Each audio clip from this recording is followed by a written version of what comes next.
You're listening to the 412 podcast from FBC Mustang in Mustang, Oklahoma, where we take you behind the scenes as we equip the saints for the work of the ministry. I'm Jeremy Davis, your host. Let's get started. What is it that you're looking forward to the most? Great chance to get to know people better. It is an absolute madhouse. I try to find a place with good salads. So 3 sermons a day. I never did youth ministry, mainly because I'm scared. It feels good up here. We run to the woods thinking, Lord, take my life. I'm done. Often how I prepare my own heart. I'm looking and reading and thinking. We had students in the room, 6th through 12th graders, singing at the top of their lungs the doxology. The engine that is pulling the train should be truth. I like it. I like it too. Okay. All right. We welcome you to another episode of the 412 podcast. And if you feel like your host sounds cooler and more manly, it's because your worship pastor, John Brewer, has taken charge for the sake of interviewing Jeremy and Chelsea Davis. Jeremy and Chelsea, welcome to the 412 podcast. Thank you. We're glad to be here. Thank you. You're welcome, Chelsea. How are you feeling about this experience, Chelsea? Good. Okay, good. Well, what we are hoping to do with all of these interviews is just allow our church to get to know their pastors and their wives and their families just a little bit better. And so it's an honor to be able to sit down with the two of you. And y'all have officially, Jeremy, been here for how long now? 3.5 years. 3.5 years. Yeah. And it's been great, wouldn't you say? It has been great. This is the longest I have ever held one job title in my life. It's 3.5 years. Congratulations. Thank you. So 3.5 years of ministry here. Mm-hmm. And where were you before? Before here, we were in Hugo, Oklahoma. And then before that, we were in upstate New York. Okay. Which I want to get into in just a few minutes, just Okay. kind of your call to ministry. But Chelsea, if we can kind of rewind a little bit, kind of walk me through how you and Jeremy first met. We met in Chicago on Yep. a mission trip with Oklahoma Baptist All-State Choirs. Okay. So tell me, what is the Oklahoma Baptist All-State Choir? What does that involve? This is an audition group. Yeah, they used to do it a long time ago. You tried out. So he tried out with First Mustang, and I tried out in the church I was going to in South Oklahoma City. We both made it. We were assigned the same family group, and that's how we met. Awesome. Yeah. And y'all didn't know each other at all before No. then. You just met then. Mm-hmm. Yep. Okay. Jeremy, first impression of Chelsea. I told her, let's hang out. That was my first impression. I wanted to hang out with her. And that secured the deal. Chelsea, what was your first impression of Jeremy? I thought he was really cool. Is it because he had so much hair? Yes. He No. had he had a lot of hair then at Yeah, that. he had long, swoopy hair. When we say long and swoopy, how long did this hair get? I mean, I don't think at the time, but it eventually was touching my shoulders. Yeah, I have a picture of you saved in my phone with your hair Yeah. touching your shoulders. Yeah. So quite the transformation. Yeah, I was really cool at one time. Not anymore. So y'all were how old at the time? I was 15 and he was 16. And then you dated and never broke up and just dated, got engaged and got married. There was no. No, I wasn't allowed to date till I was 16, Okay. which was 9 months away, and Jeremy told me that was too long for him to wait. I'll never live it down. So we lost contact until right after high school, the summer after we graduated. Mm-hmm. And he was getting ready to go to basic training, and we kind of just picked up until he got back. We texted a little bit, and Yeah. then when you got back from basic is when we started dating. Yep. I was in the Air Force, went to boot camp, and one of my first phone calls when I got done was to Chelsea Keenan at the time. Yep. And y'all eventually got engaged. How long was your engagement? We officially dated for 4 months, and then we got engaged, and then we were engaged for 8 months or something like that. I think 9. Yeah, something like that. 8 or 9 months. Yeah. Mhm. And have been married how long? 14 years. 14 years. Yeah. What's one funny or memorable story from early in your marriage? Anything stick out? Probably your 21st birthday. Yeah. My first married birthday, I turned 21, and he got me a water bottle, which just felt really disappointing. And then he told me, it's okay, you can take it back. Here's the receipt. And I took it to Target, and it was $8. So, What was the heart and intention behind the water bottle, Jeremy? She's an extremely practical person. She's actually, I think, very hard to buy for because she's just kind of minimalistic in the stuff that she has and collects. And I'm a collector of stuff. I'll collect whatever. And I can't ever have just like one watch. I've got to have like 5 of them or more. And Chelsea's like, maybe I need one, but if I'm not going to use it all the time, I'm going to not even get it, not even think about getting it. And so I was trying to think of something very practical. I walked all through Target before, and it actually wasn't just a water bottle. it was a candle. There was also a water bottle. There was a candle with the water bottle. So But I didn't like Still the for candle either. $8, $7 or $8. yeah, so But- that didn't go well. Yeah, but the Lord was kind, and He was. fortunately, y'all were already married at this point, so there's no turning back. But Chelsea right. had some concerns. But Yep. y'all moved past that. Y'all have had 3 kids since then. Yep. So we're going to walk through just really quickly your 3 children. Yeah. I want you to tell me how you came up with their name or who they're named after or who is a nod to. Mm-hmm. And then I'm going to ask you one word description of each Okay. of your children. So starting with Maverick, he just turned 11. Yep. So how did you get the name Maverick? And then I want to hear a one word description of Maverick. So I loved the name Maverick in high school. I had heard of someone named Maverick. Everyone thinks it's Top Gun. We've never seen Top Gun. But that's usually what people think. But when we found out we were going to have a boy, Chelsea had looked up the meaning of the name, and it means to go against the norm. And we just thought that was kind of neat as believers in a fallen world to go against the norm of just a sinful culture. And we paired it with the middle name Jude, which is the book about contending for the faith. And so we wanted him to go against the norm of culture in the world, stand for truth, fight for the truth of God's word. Then we gave him the last name Davis because it's my last name. Yeah, that's a good choice.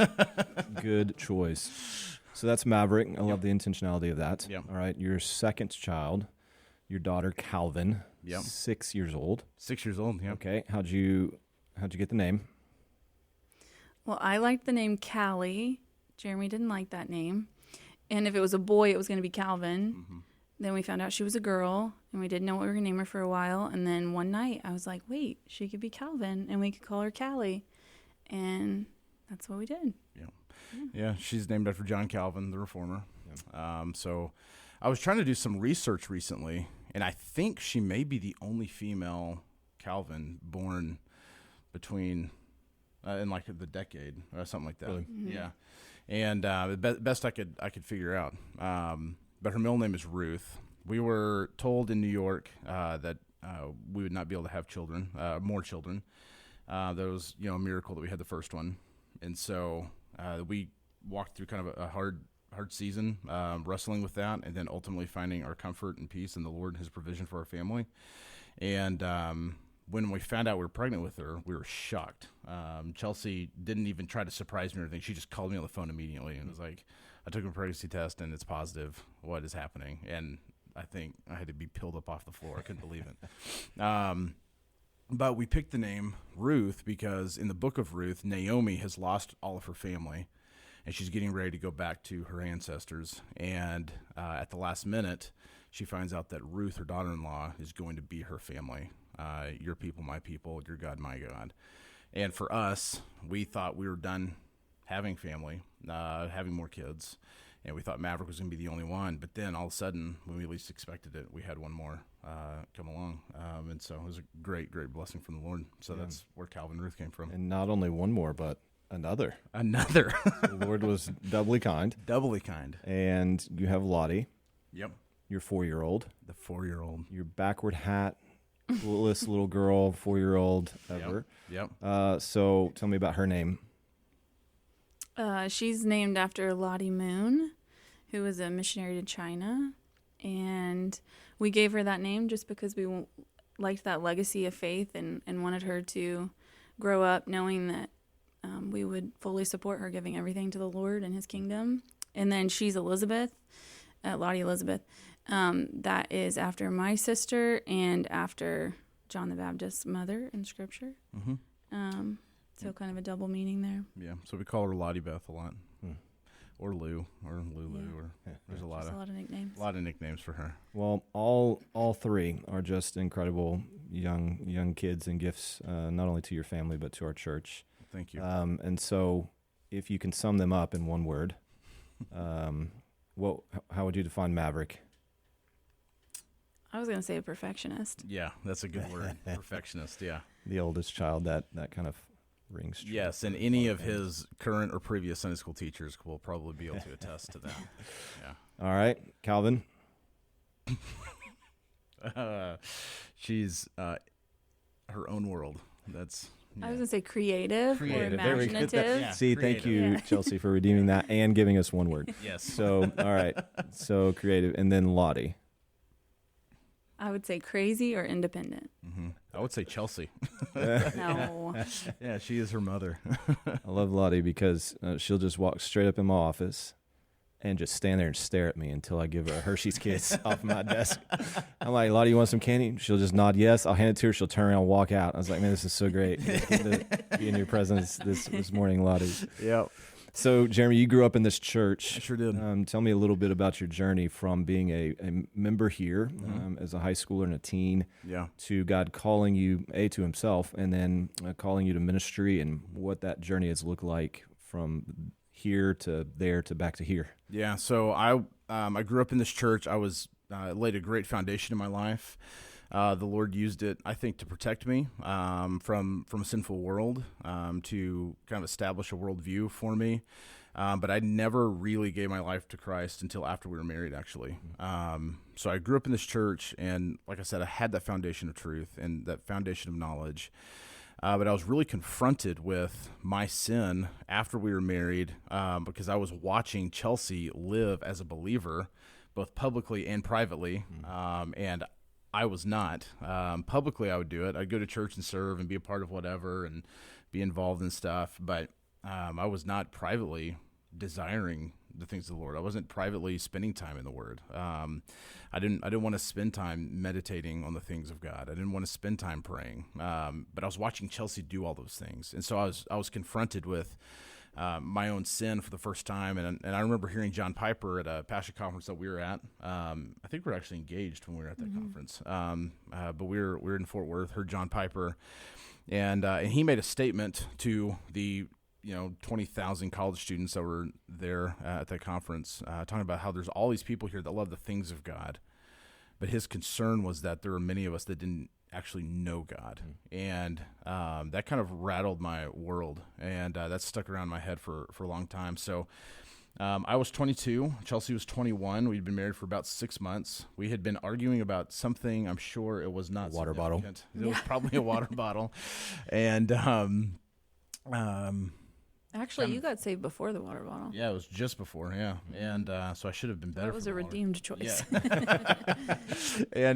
and so we had been frustrated about something, and I just kind of like broke in a moment, and I just told Chelsea, like, I don't know if I'm a believer. I don't know that I'm saved. And in that moment, I think she had a lot of choices she could have made, a lot of options to either say, okay, you're just trying to, milk this for all it's worth, or you're, okay, that doesn't matter, or just be mad at me or whatever. But I will never forget sitting on the bench. We had a little bench at the foot of our bed. I'm sitting on one side. She sat down next to me, put her hand on my back, shared the gospel with me, and then just kind of walked away from the situation. And she was just really gracious in that. And in the weeks following, I gave my life to Christ and immediately knew that I wanted to go into ministry.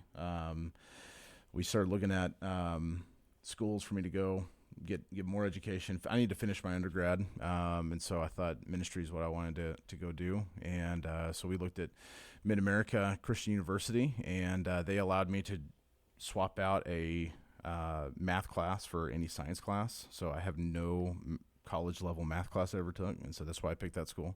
But Chelsea helped me through all those classes and helped me get going. And she reminds me now that I'm in my second master's degree that she was always kind of nervous there at the beginning. Yeah, because I struggled through high school, barely made it out of high school, and but but anyway, I knew this is what I wanted to do, and so I started doing some ministry at Graceway, and then where we were going to church where her dad pastors, and then I had an opportunity to go to upstate New York for an internship, and I don't really know. Like logically, there wasn't a lot of sense. It didn't really make a lot of sense. I was going to take a pay cut to do it. I was going to have to volunteer and go find another job to make it work. Cost of living was going to go way up. We had no friends or family up there. We just felt a desire to go and serve, and it absolutely changed our life going up there. And then God called you from there to Hugo. Yep. Yeah, so we were there for 5 years. I served initially as a church planting intern. That turned into me staying at that church and being a worship pastor. I was ordained during my time there. So 5 years of ministry up there. Made some good friends, great connections. Fell in love with that. We thought we'd be there forever. Felt the Lord beginning to do something as finances weren't meeting anymore. We weren't able to pay bills. We were starting to struggle. We found out we were pregnant with Calvin, had her up there, and just what was going on. And so kind of in a leap of faith, I submitted a resume, and we ended up in Hugo. And you think going from Oklahoma City, Mustang, to upstate New York, there was some culture shock there. Going from New York to Hugo, America we didn't know where we were. But it ended up being a sweet 2 years of ministry there. I was also worship pastor at that church. Yeah. So tell me real quick, how did you end up from Hugo to here? So we get to Hugo, and the pastor of 30 years at that church had told me he had no plans to retire. I really wanted to learn from an older pastor because I wanted to eventually move into some kind of a teaching ministry. And so we get there, and like 4 weeks in, he comes to our house and is like, I'm retiring. I didn't think I was going to, but he just kind of suddenly decided he was going to. So I had run into Michael at a state convention. About a week later, I called him, said, hey, here's the situation. I've just realized that I'm going to be like the staff member who's like in charge of stuff. I really need your help. So I was really looking for somebody. Hey, is there anybody that you could recommend to help me out while I'm here? And he was like, go buy this book. We're going to start talking through it every week. We can talk about church stuff and whatever you're facing. Pretty soon, COVID started happening. After that pastor retired, COVID happened, I think, like a week after or 2 weeks after, something like that. And so I was trying to walk through all of that stuff with that church I didn't know well, and with in a culture I didn't know well. I mean, they're like cattle ranchers and stuff. I don't know anything about cattle. And I was just in a whole different kind of world, and Michael walked through all of that with us. And so about 2 years in, he called me. If you know Michael, you know that he's pretty routine oriented, and he's probably not calling you at 10 o'clock at night on a Friday. And so I got this at 10 o'clock at night on a Friday, get a call from him. And I thought, that's strange. So I answered it, and he was on his way home from OBU teaching something. And he said he had this position that was getting ready to come up, and just asked if I was interested. I'm like, of course. And never would have dreamed after growing up in this church that we'd ever be here. And I told Chelsea then, this is a cool opportunity, but there's no way we'll actually go back to Mustang. Yeah. Like, that's crazy. But here you are. And here we are. What a testimony to the Lord's providence and sovereignty in your life and his plan. Yeah. And just also for the testimony of a life well lived through your wife that he used to convict you of your own sin, and make you aware of your need for him as a Savior. And so right. I know you're incredibly grateful for the woman that's sitting next to you. Yeah, and absolutely. Chelsea, you've been such a blessing to us here. Even since you've come here, you face some pretty significant health concerns pretty quickly. Maybe just kind of speak to how the Lord used that time in your life, because I know that was a pretty dark time for a moment for you as you walk through. You don't have to go through specifics of your health related stuff, but I'm more interested in what did the Lord teach you during a time that was really challenging, because it's likely that as people listen to this, they're either walking in the midst of a trial themselves or coming out of one or going into one. If you could, what did the Lord teach you in that time? Well, he taught me a lot. Yeah. I think the biggest thing that I saw was just the church really step in and be the church. And we were new here. We'd only been here like not even a year or maybe a year. And my church past is like with smaller churches where you kind of know everybody. And so I had been struggling kind of adjusting to a larger church and kind of feeling like it was easy to get lost in the shuffle. And I was proved wrong whenever my world came tumbling down, and people just like, I mean, they ministered to us in ways that we never would have expected for such a long time too. I mean, I think we had meals delivered to our house for like 8 weeks, 10 weeks, something crazy like that. Yeah.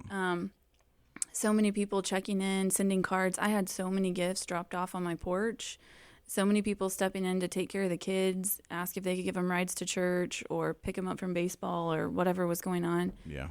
And I look at that time and I see, I mean, I wouldn't wish to go through it again, but I do see that the Lord redeemed what I was wondering, like, can this church this size really minister to its people? And we can, and we did. And it was really redeeming for me to see, like, wow, this church knows how to be the church. And it just really grew my love for this place and for these people. And then, like you say, when you've been ministered like that, then you go and minister that way. And so to be able to just learn lessons about, you know, ways to deliver food, ways to drop off meals, like how to do things like that, I think it has helped me in standing in the gap for other people along the way. Yeah. It just develops even just a little bit more empathy for someone when they're going through their own crises and their own medical scares as well. And it's such a reminder of the joy it is to be knit together to other believers, and that's the gift of the body of Christ. Yeah. And so that's so important. And in various ways. I mean, it's amazing to see church members who are using their expertise or their knowledge of certain things. So Morgan Bergen, we were on the phone with constantly. She works at Mercy Hospital, and we weren't at that hospital, but nearly every appointment, every time a nurse would walk in the room, anything going on, I was on the phone with Morgan, walking through everything she just talked about, or Michael Plinsky or someone like that.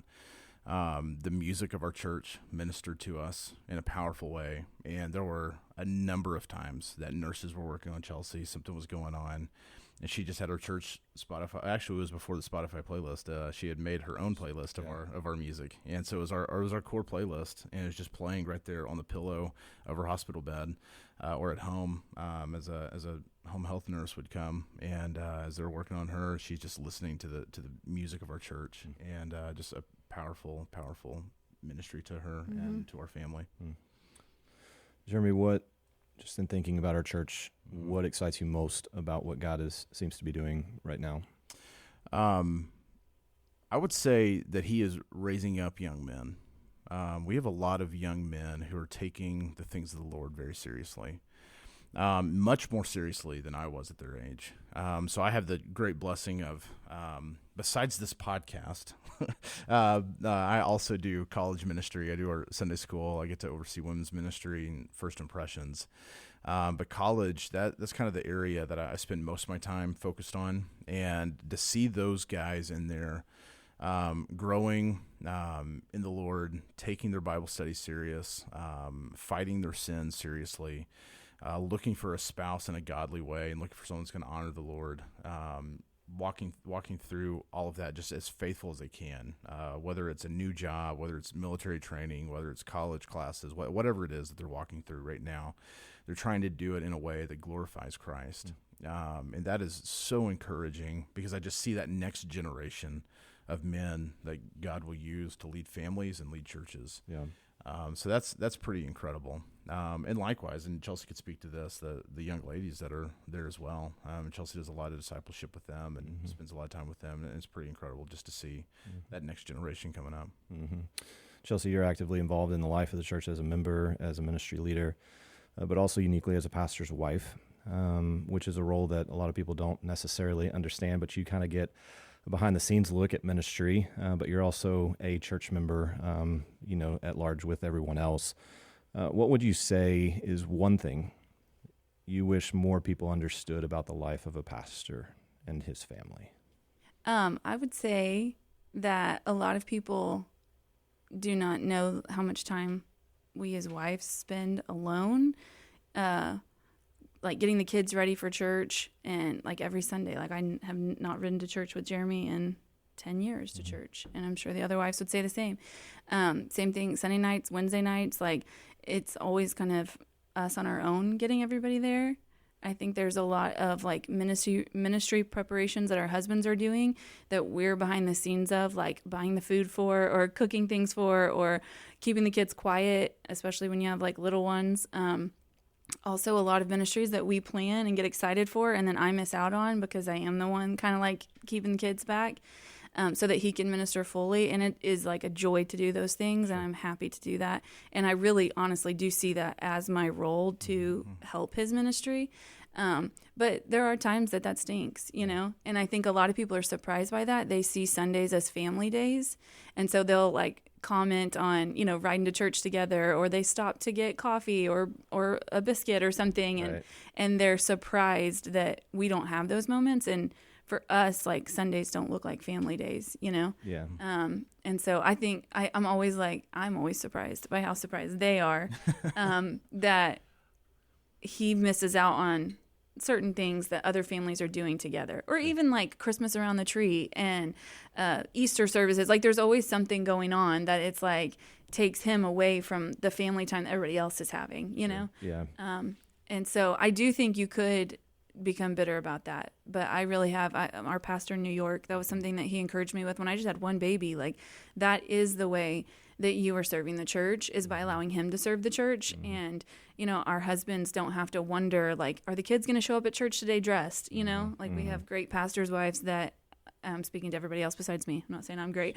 We have really great pastors' wives that they're supporting their husbands by showing up at church on time with their kids there where they need to be, or getting, you know, fellowships ready or events going or whatever that might look like. Yeah. So. Well, I would say, and I know Jeremy would wholeheartedly agree with this, that if there is any measure of success that people can observe in us as pastors, it is chiefly because we have women in our lives, in our wives, that are so supportive of what we do, that make ministry as easy as possible from the behind-the-scenes perspective. And so we're so grateful for our wives, and so grateful for the way that you specifically equip Jeremy and help lead your family in such a way that allows him to serve our church to the best of his abilities. And so I appreciate you kind of giving insight into that. So as we kind of shut this down, a couple of real quick questions for you, just kind of off the cuff. Need your first gut level response. Jeremy, I'll start with you.